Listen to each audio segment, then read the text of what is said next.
네, 오늘 말씀의 제목은 그리스도 예수 안에 있는 하나님의 사랑입니다. 어, 여러분들은 자신의 인생에서 일어나는 삶에서의 어떤 모든 일어나는 일들을 어떻게 해석하고 살아가십니까? 저는 이렇게 말하고 싶습니다. 천지 만물을 지으시고 존재케 하시는 전지전능하신 하나님을 아빠, 아버지라고 부를 수 있는 특권을 가진 하나님의 영으로 인도함을 받는 하나님의 자녀들은 그 육신의 소욕을 채우며 사는 사람들과 삶의 해석을 전혀 달리하며 인생을 살도록 성령님께서 지혜를 주신다라고 생각합니다. 제가 저 삶을 구분해 봤을 때 하나님을 알지 못했을 때와 그런 지금은 하나님을 믿고 그런 하나님의 자녀로 살아갈 때와 삶의 가치, 삶에서 일어나는 여러 가지를 해석하는 방법이 완전히 다르기 때문에 그렇게 얘기해 줄 수 있습니다. 또 오늘 또 그 바울 사도도 또 그러한 이야기들을 우리에게 얘기해 주고 있습니다. 인생사 일어나는 모든 일들이 합력하여 선을 이룬다는 것입니다. 로마서 8장 28절입니다. 우리가 알거니와 하나님을 사랑하는 자, 곧 그의 뜻대로 부르심을 입은 자들에게는 모든 것이 합력하여 선을 이루느니라. 이 말보다 더 이런 위로가 되고 힘이 되는 말은 없습니다. 하나님을 믿게 되면 이 말보다 세상을 살아가고 힘겨운 상황들이 많이 일어난다 할지라도 그 상황을 넉넉히 이겨낼 수 있는 위로의 말이 아닌가 이런 생각을 하게 됩니다. 그렇지만 이 일들은 하나님, 아무에게나 이렇게 합력하여 선을 이룬다라고 우리가 느끼는 게 아니라 하나님을 사랑하는 자, 곧 그 뜻대로 입은 자들에게만 그 일들이 그렇게 해석이 될 수 있다는 것입니다. 인생들의 고난과 고생은 크던 작던 누구나 겪으며 이 세상을 살아갑니다. 저도 상당히 많은 어려움들을 겪고 정말 죽고자 원했던 때도 있을 정도로 굉장히 어려웠었을 때가 있었습니다. 성경에는 그러한 고난과 역경을 겪은 사람들이 넘쳐납니다. 저 자신만 그렇게 겪고 사는 게 아니라 모든 인생들이 그런 고통을 겪지 않은 사람들은 아마 없을 것입니다. 왜냐하면 이 세상이 천국이 아니기 때문입니다. 그 중에서도 사도 바울만큼 고난과 역경을 겪은 사람은 가히 드물다라고 저는 생각이 듭니다. 사도 바울은 그리스도의 사도라고 사칭하면서 그의 사도권을 부정하고 고린도 교회 그가 세운 그 고린도 교회 그가 전한 복음이 아닌 다른 복음을 전하는 사람들에게 반박하면서 자기 자신을 변호하는 말을 이렇게 얘기합니다. 고린도 후서 11장 23절에서 27절입니다. 얼마나 그가 고난을 당했는지 한번 보겠습니다. 그들이 그리스도의 일꾼이냐 정신없는 말을 하거니와 나는 더욱 그러하도다. 내가 수고를 넘치도록 하고 옥에 갇히기도 더 많이 하고 내도 수없이 맞고 여러 번 죽을 뻔하였으니 유대인들에게 40에서 하나 감한매를 5번 맞았으며 3번 태장으로 맞고 1번 돌로 맞고 3번 파선하고 일주야를 깊은 바다에서 지냈으며 여러 번 여행하면서 강의 위험과 강도의 위험과 동족의 위험과 이방인의 위험과 시내의 위험과 광야의 위험과 바다의 위험과 거짓 형제 중의 위험을 당하고 또 수고하며 애쓰고 여러 번 자지 못하고 줄이며 목마르고 여러 번 굶고 춥고 헐벗었노라. 어마어마합니다. 그가 겪은 그 역경들은. 근데 그가 그런 것들을 자기의 부귀 영화를 위해서 그렇게 추구하다가 잘 먹고 잘 살기를 추구하다가 겪은 것이 아닙니다. 여행 중에 만난 위험을 열거하지만 눈의 만족을 즐기는 한가한 여유로운 관광으로 하는 그런 여행이 아니라 순전히 복음을 전하다가 만나게 되는 그런 위험들이었습니다. 자신의 영달을 구하거나 자신의 잘못된 행위로 바울이 언급한 그런 어려움들을 한두 가지만 우리가 겪는다 하더라도 우리는 아마 하나님께 엄청난 항의를 하고 불평을 했을 것입니다. 왜 내게 이러한 일을 겪게 하십니까? 하나님이 정말 계시다면 이런 겪는 일이 그것이 정당합니까? 이렇게 하나님께 우리는 항변했을 것입니다. 저도 사는데 나름의 많은 어려움을 겪었지만 사도 바울처럼 태장을 맞아본 적은 없습니다. 돌에 맞아본 적도 없습니다. 파선당한 일은 더욱이 없습니다. 그래서 일주일이나 깊은 바다에서 지내본 적은 없습니다. 바울이 여행하면서 만난 강의 위험, 강도의 위험, 동족의 위험, 이방인의 위험, 시내의 위험, 광야의 위험, 바다의 위험, 이런 것들은 전혀 겪지 않았습니다. 그런데 굳이 하자면 거짓 형제 중에 위험으로부터 제가 겪은 어려움을 좀 하나 설명할 수 있을 것 같습니다. 내가 하지도 않은 일로 부당한 처우를 받게 되었습니다.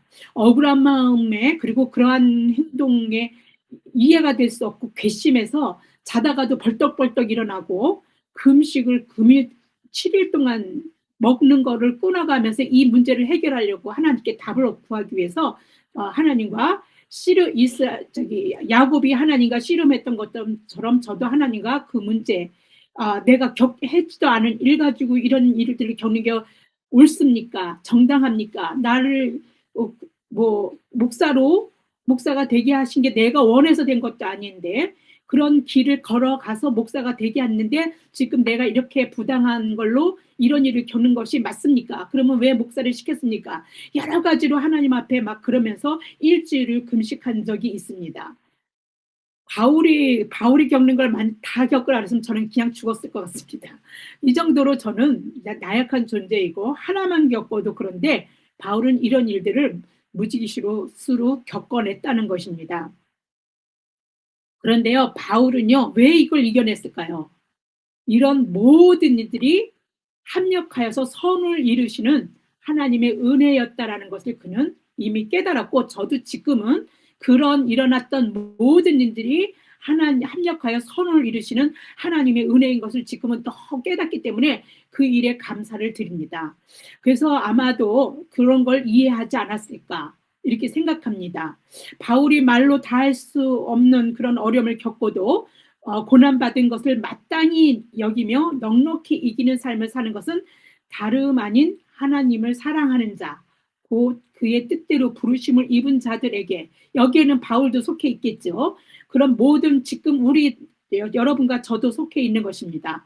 이 자들에게 모든 것이 합하여 선을 이룬다는 그리스도인들만이 해석할 수 있는 인생의 법칙을 아마도 바울은 잘 알고 있었고 그랬기 때문에 이렇게 말을 전하고 있는 것인 것 같습니다. 이것은 하나님을 사랑하지 않는 자들, 곧 그의 뜻대로 부르심을 입지 않은 자들은 전혀 적용하거나 알 수 없는 법칙이기도 합니다. 하나님을 사랑하는 자들만 이해되고 적용되는 법칙이고 현재의 고난이나 역경을 이겨낼 수 있는 위로와 힘이 되는 법칙입니다.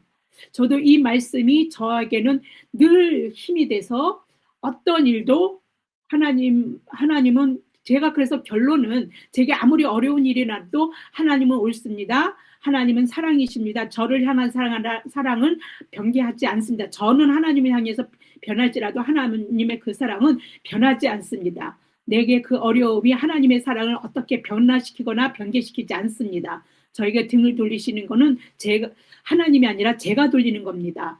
이런 모든 것들을 저는 지금은 해석하고 그래서 어떤 것도 하나님 앞에 감사함으로 이 상황들을 어떻게 지혜롭게 이겨나가야 하는지를 묻게 됩니다. 여러분들도 어렵게 되면 그 어려움이 하나님의 은혜가 우리한테 담겨지는 그 통로가 된다라는 것들 아마 경험하셨을 거라고 저는 생각합니다. 모든 것이 합하여 선을 이루시는 하나님의 역사는요, 성경에 나오는 모든 인물들이 다 그렇겠지만 구약에서는 특히 요셉을 보면 우리는 잘 알 수 있습니다. 하나님의 자녀를 향하신 하나님의 계획과 섭리가 어떻게 그 삶에서 역사해 가는지 잘 알 수 있는 것입니다. 요셉은요, 야곱이 가장 사랑했던 아내 라헬에게서 얻게 된, 그것도 힘겹게 얻게 된 아들이었습니다. 그래서 다른 어떤 형제보다 아버지의 사랑을 많이 받았습니다. 아버지의 편에는 다른 형들의 시기심의 원인이 되어 요셉을 미워하고 결국엔 미디안 상인에게 팔려가 애굽의 친위대장 보디발의 집 종이 되게 만들었습니다. 야곱이 아버지한테 사랑을 많이 받은 건 너무 신나는 일이죠. 그런데 그 일들로 시기를 받아서 종이 되었습니다. 그가 아버지가 사랑하는 게 자기가 어떻게 노력해서 사랑받은 것도 아니지 않습니까? 아버지가 사랑하니까 그냥 사랑을 받은 것뿐인데 형들의 시기심이 돼서 그는 자기가 하지도 않은 일로 사랑받았다는 그 단지 그것만 가지고 어, 미움을 받고 죽을 뻔했고 종이 보디발 그 애굽의 친위대장 보디발 집에 종이 된 것입니다. 종이었지만 보디발의 신임을 얻었습니다. 참 좋은 일이죠. 그래서 집안일을 모두 맡았습니다. 하나님의 은혜가 너무 넘친다라고 아마 그렇게 생각하지 않았을까요? 그런데요, 고생 끝 행복 시작인 줄 알았던 그것이 오히려 그의 순수한 외모가 걸림돌을 만들었습니다. 잘생기면 좋잖아요. 멋지게 생기면 어떤 사람도 다 이렇게 타고난 것 자체가 아주 괜찮은 거니까 저도 멋지게 예쁘게 잘생기고 싶습니다. 근데 그게 제 맘대로 됩니까? 그건 아니지 않습니까? 타고난 자가 그렇게 잘생긴 것 때문에 그거 하나님 앞에 감사할 일인데 그 일 때문에 그것이 걸림돌이 돼가지고 보디발 아내의 유혹을 받게 되고 또 그것이 부적절하고 하나님 보시기에 좋지 않은 일인 걸 알기 때문에 하나님 안에서 늘 하나님이 함께 하시고 있다라는 그 믿음 안에서 살기 때문에 그런 부적절한 상을 물리쳤습니다. 너무 잘했죠. 그런데 오히려 물리친 것 때문에 감옥 신세가 됩니다. 감옥에 갇히는 신세가 됩니다.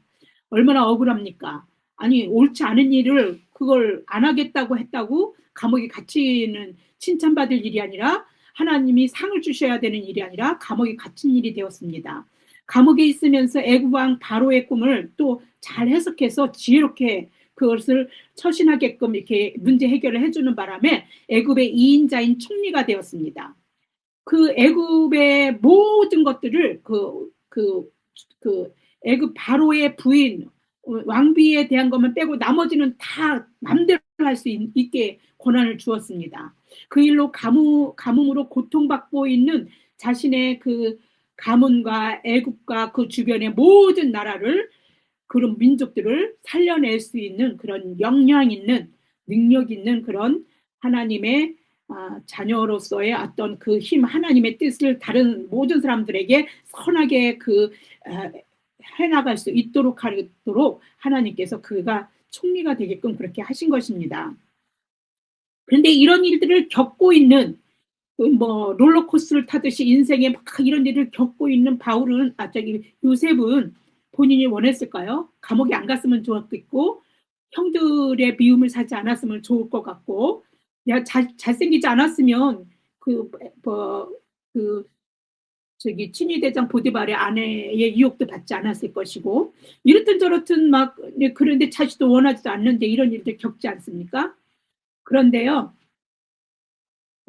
다른 형제들보다 더 아버지의 사랑받는 것이 그의 죄는 아니지 않습니까? 그렇게 했는데 또 뭐 애굽에 팔려가는 비극을 겪게 되거나 그는 뭐 자기가 잘못해서 간 것도 아니고 유혹받은 것도 그렇고 하여튼 하나님 보시기에 정직한 행동을 한 것이 결국은 목살이 하게 되고 우리가 이런 일들을 겪게 되면 우리는 어떻게 합니까?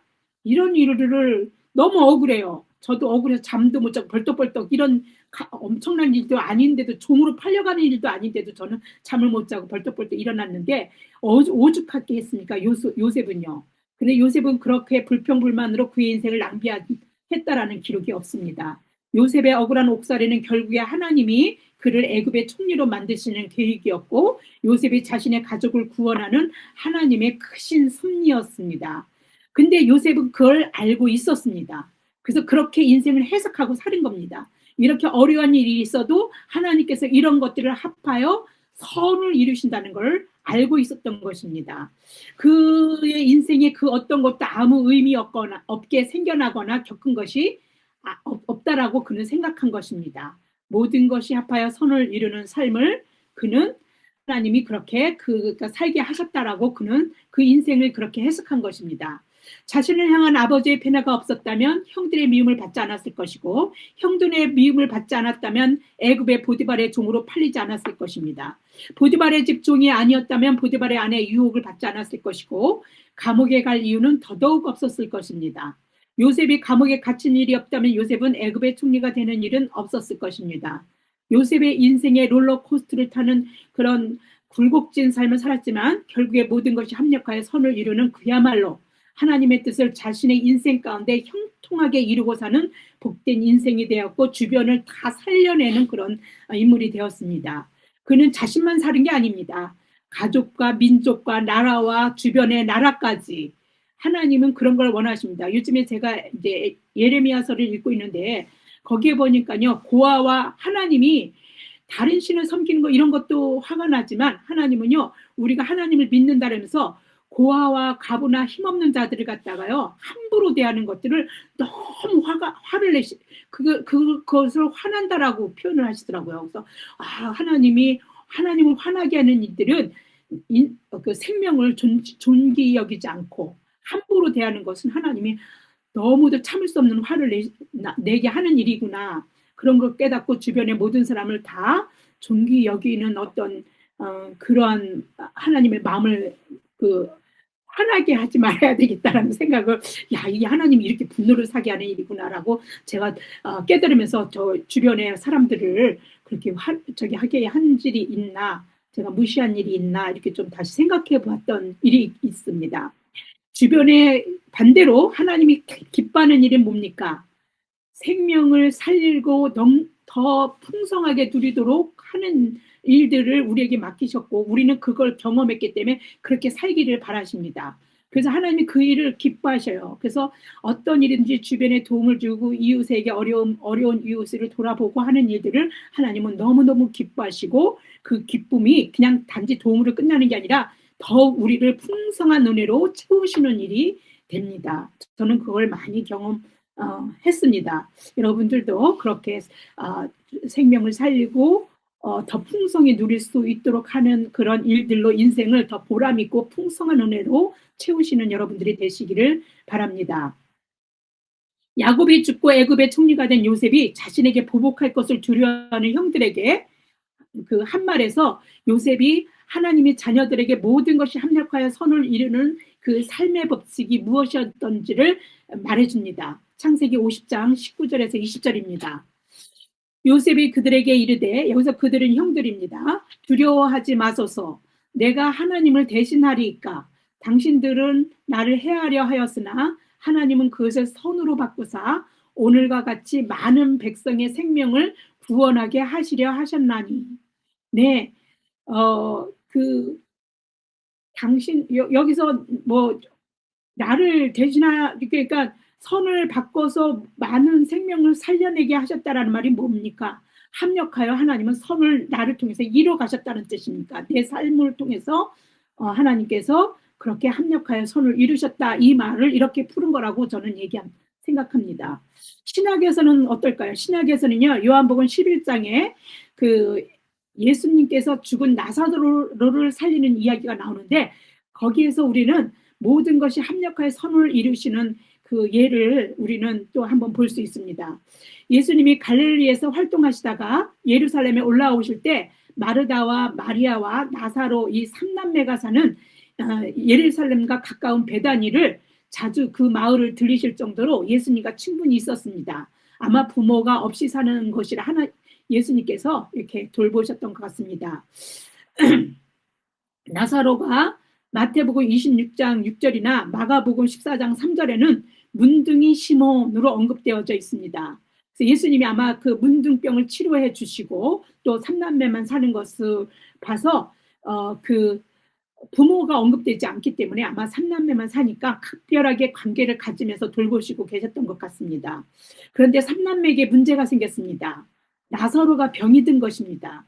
나사로의 누이들인 마르다와 마리아가 급히 사람을 보내서 예수님께 알렸습니다. 예수님은 뭐 죽은 자도 살리시는 분이시니까 또 오시지만 않고 거기서도 말만 하도 낫게 하시는 분이시니까 알려주기만 해도 어떤 일들이 놀라운 일들이 그들이 경험될 수 있을 거라고 생각했던 것 같습니다.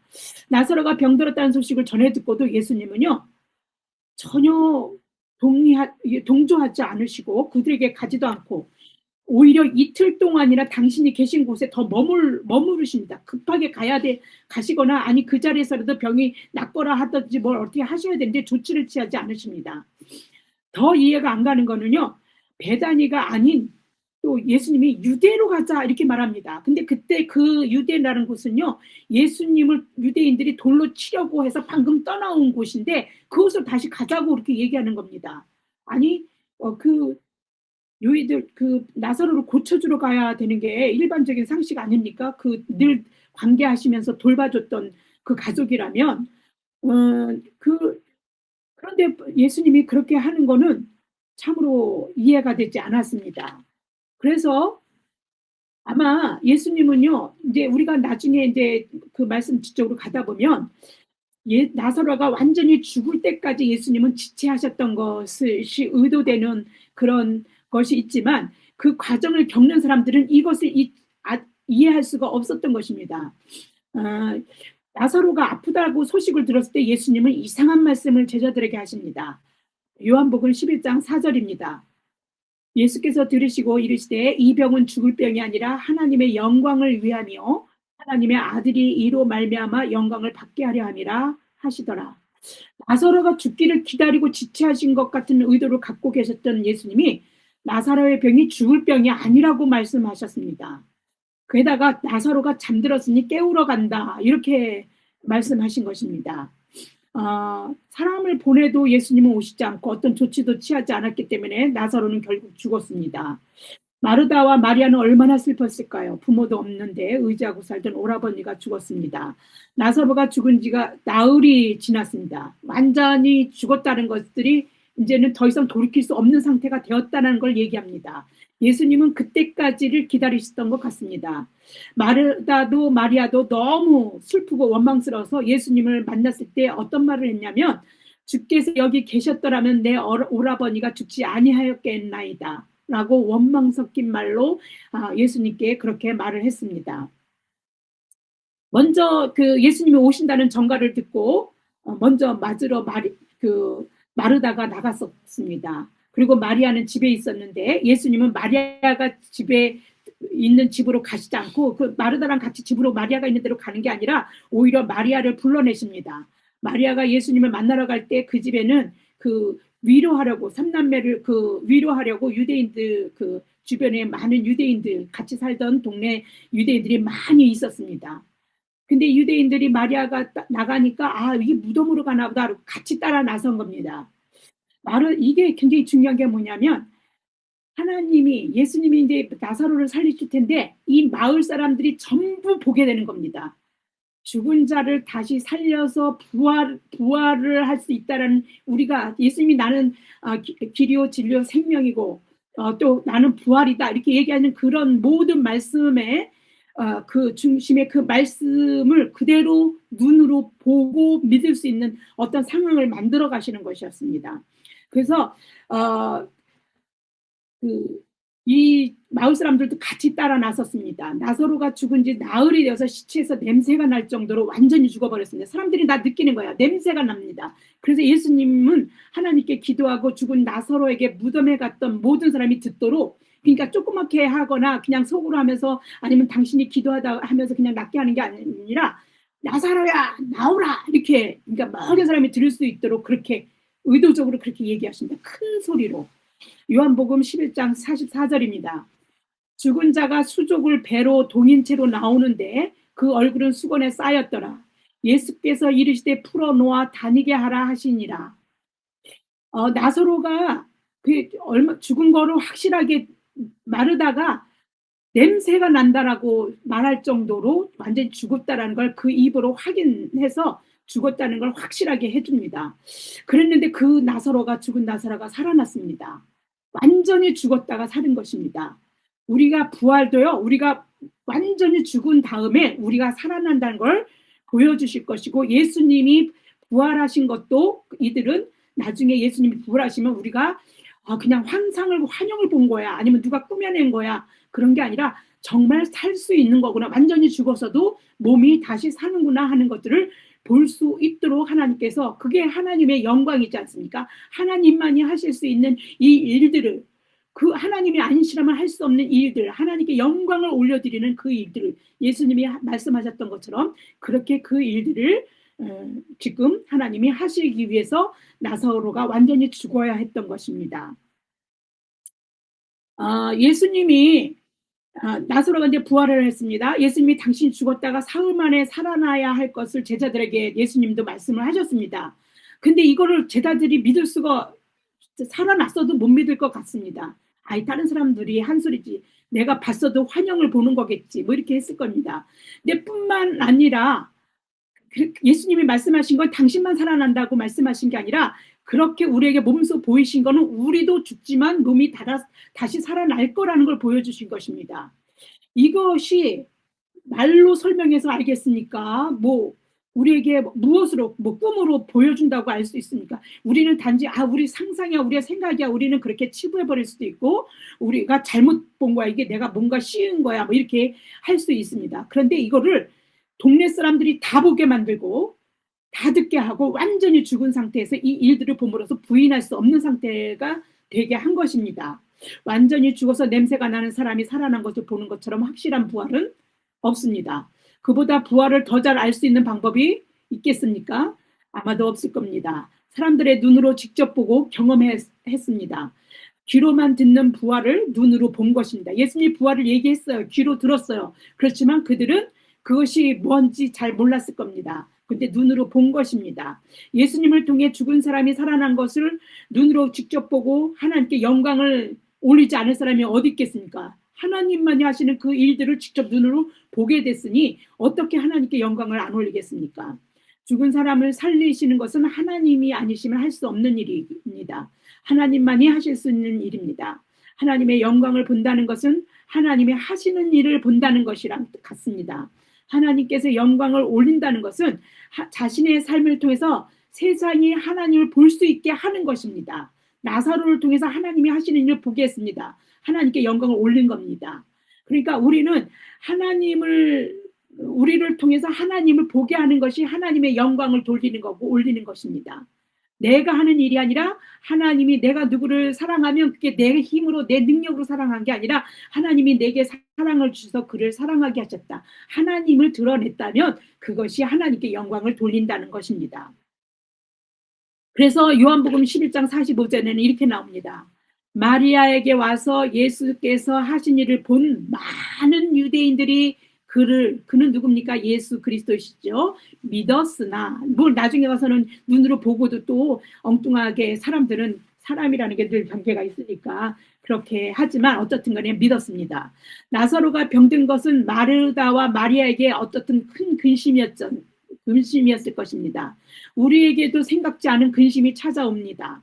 근심할 것 없이 사는 것을 누구나 바라지만 세상 사는 일이 어디 그리 쉽습니까? 누구나 예외 없이 근심들은 늘 우리에게 찾아오게 됩니다. 예수님은 오시지 않고 나사로는 죽었습니다. 예수님이 우리의 문제를 해결하지 않고 우리는 그 문제 때문에 헤어나지 못하고 죽을 것 같은 그런 상황, 그런 때가 옵니다. 나사로가 죽음으로 부활을 경험했습니다. 하나님의 영광을 본 것입니다. 죽고 싶은 만큼 힘들었던 문제가 나를 내려놓게 하고 온전히 하나님만 바라볼 수밖에 이제 내 힘과 내 능으로는 안 되기 때문에 하나님만 바라볼 수 없게 합니다. 그때야 비로소 하나님의 능력이 우리 안에 행사되는 것을 경험하게 됩니다.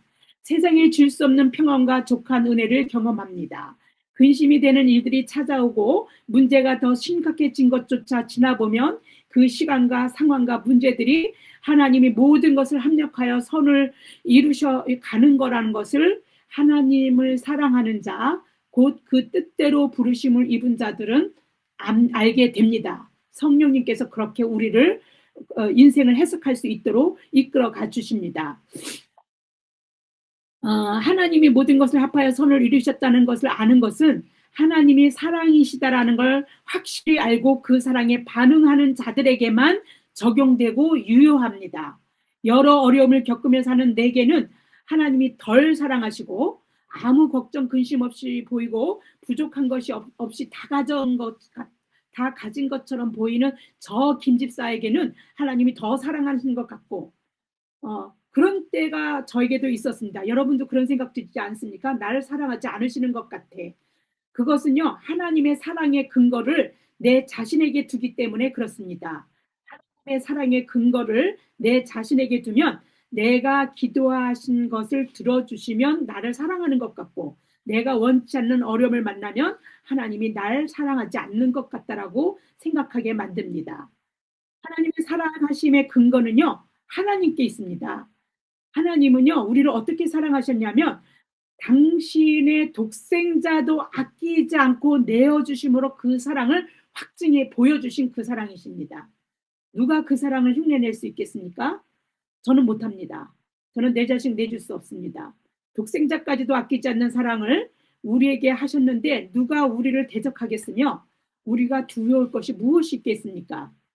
하나님이 가장 아끼는 것도 주셨는데 더 아끼고 주지 못할 게 무엇이 있겠습니까? 로마서 8장 31절에서 21절에는 그런 말씀이 바울은 이렇게 말합니다. 그런즉 이 일에 대하여 우리가 무슨 말을 하리요? 만일 하나님이 우리를 위하시면 누가 우리를 대적하리요? 자기의 아들을 아끼지 아니하시고 우리 모든 사람을 위하여 내주시니가 어찌 그 아들과 함께 모든 것을 우리에게 주시지 아니하겠느냐? 얼마나 대단합니까? 나는요, 그 하나님 너무 좋으신 분이에요. 이보다 더 좋은 건 세상에 없습니다. 내 부모, 육신의 부모도 아닙니다. 이보다 더 좋은, 어떻게 하나님보다 더 좋을 수 있는 게 없습니다. 그리스도 예수 안에 있는 우리는 결코 정죄함이 없습니다. 성령이 우리의 연약함을 도우셔서 하나님의 뜻대로 우리를 위하여 간구하시기 때문에 비록 죄의 법에 우리가 사로잡혀서 막 이렇게 끌려다니는 공고한 자가 된다 할지라도 그리스도의 영으로 이끄시며 우리의 죗값을 치르신 예수님께서 우리를 위해서 간구해 주십니다. 사탄이 그래서 우리를 너는 죄를 지을 수밖에 없는 존재야. 너는 그렇게 살다가는 구원 못 받아. 그리고 넌 믿음은 별거 아니야. 그냥 뚫려. 넌 다른 거 조금만 유혹만 해도 너는 그대로 쓰러져. 너는 구원받을 수 없어. 그리고 우리를 끊임없이 정죄하고 고발합니다. 우리의 죄를. 그래도 우리는요. 아무리 그렇게 한다 할지라도 우리는 정죄함을 받지 않습니다. 이거를 로마서 8장 34절에서 이렇게 말합니다. 누가 정죄하리요? 죽으실 뿐 아니라 다시 살아나신 이는 그리스도 예수시니 그는 하나님 우편에 계신 자요 우리를 위하여 누구를 위하여? 우리를 위하여 간구하시는 자신이라. 당신이 죗값을 대신 치러주신 분이 우리를 위해서 변호해 주시고 간구하시는 겁니다. 그런데 누가 우리를 그렇게 하겠습니까? 우리가 인생을 살면서 겪는 다양한 그 어떤 어려움도 우리를 향하신 하나님의 사랑을 끊거나 방해할 수 없습니다. 독생자도 아끼지 않는 것으로 우리에게 증명해 보이신 찐 사랑, 누구도 흉내낼 수 없는 찐 사랑 때문입니다. 로마서 8장 35절입니다. 누가 우리를 그리스도의 사랑에서 끊으리요? 환난이나 공고나 박해나 기근이나 적신이나 위험이나 칼이랴.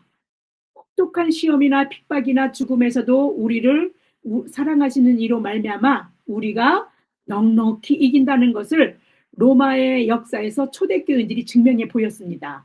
그들은 원형 경기장에서 사자의 밥이 되는데 그 상황에서도 찬송을 했습니다. 하나님을 찬양했다는 뜻입니다. 하나님의 사랑으로 넉넉히 이긴 겁니다. 죽음이 그들을 끝내지 않습니다. 하나님은 그들을 영화롭게 하고 더 온전하게 영화롭게 하시고 영원한 곳에서 하나님과 함께 살 수 있도록 영생의 복을 이미 받은 자들이기 때문에 그렇습니다. 죽음조차 우리를 향하신 하나님의 사랑을 끊어내지 못합니다. 우리를 향하신 하나님의 사랑은 한 번도 실패한 적이 없는 그런 사랑입니다. 하나님의 사랑은 그 어떤 사랑과도 비교 불가합니다. 누가 자기 사랑을 증명하겠다고 자기 하나뿐인 자식을 죽음에 내어주겠습니까? 그런데 그렇게 하신 그 하나님은 누구시냐 하면 천지 만물을 창조하시고 존재케 하시는, 여러분이 지금 현재 존재케 하시는 분이 누굽니까? 여러분 힘입니까? 아닙니다. 태어나는 것도 죽는 것도 다 여러분 맘대로 할 수 없는 겁니다. 여러분을 존재케 하시는 분은 하나님이신데 그 하나님은 누구시냐면 전지전능하신 분, 모르시는 게 없고 그 다음에 못하시는 게 없는 그런 하나님이십니다.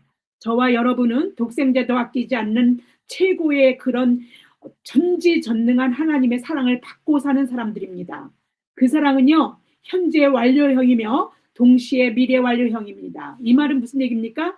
과거서부터 지금 현재까지 진행되고 앞으로 우리의 미래도 하나님께서 그렇게 그 사랑 속에서 살아갈 수 있게 하신다는 뜻입니다. 우리가 이 세상에 있기도 전에 우리를 사랑하셨고 지금도 변함없는 그 사랑으로 살면서 장차 천국에서도 우리는 그 사랑이 계속되는 하나님과의 사랑의 관계 속에서 살아가게 될 것입니다. 로마서 8장 38절에서 39절을 세 번역으로 보겠습니다. 나는 확신합니다.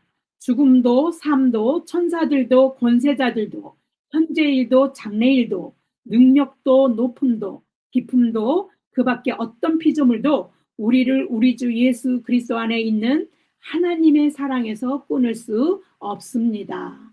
기도하겠습니다. 없는 것을 있게 하시는 참 좋으신 하나님 아버지 감사합니다. 늘 내게 없는 것을 있게 하셔서 풍성함으로 인생을 살게 하셨기 때문에 저는 이 말이 너무도 좋습니다.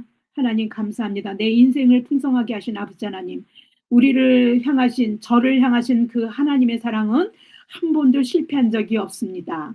이제 우리 모두 하나님의 자녀인 우리에게 오시는 그런 하나님의 사랑은 죽음, 삶, 천사들, 권세자들, 현재일, 장래일, 능력, 높음, 깊음 그 밖에 어떤 피조물도 끊어낼 수 없는 독생자도 아끼지 않는 최고의 사랑이셨습니다. 그 사랑 안에 살면서 세상이 우리를 통해 그 놀라운 사랑을 보고 하나님을 볼 수 있도록 그래서 그것이 하나님께 영광을 올리는 그런 우리의 삶이 될 수 있도록 그렇게 하여 주시옵소서. 모든 것이 합력하여 선을 이루는 우리를 사랑하시는 이로 말미암아 우리가 넉넉히 이기는 삶을 매일매일 오늘도 내일도 이 땅에 있는 한 매일매일 그렇게 이기고 살아갈 수 있도록 성령님 우리 가운데 내주하여 주시고 우리를 주장하여 주시고 우리 뜻대로 살게 하지 말아 주십시오. 우리를 주장하여 주시고 우리를 인도하여 주시옵소서. 이 모든 말씀 우리 주 예수 그리스도 이름 받들어 감사하며 기도드립니다.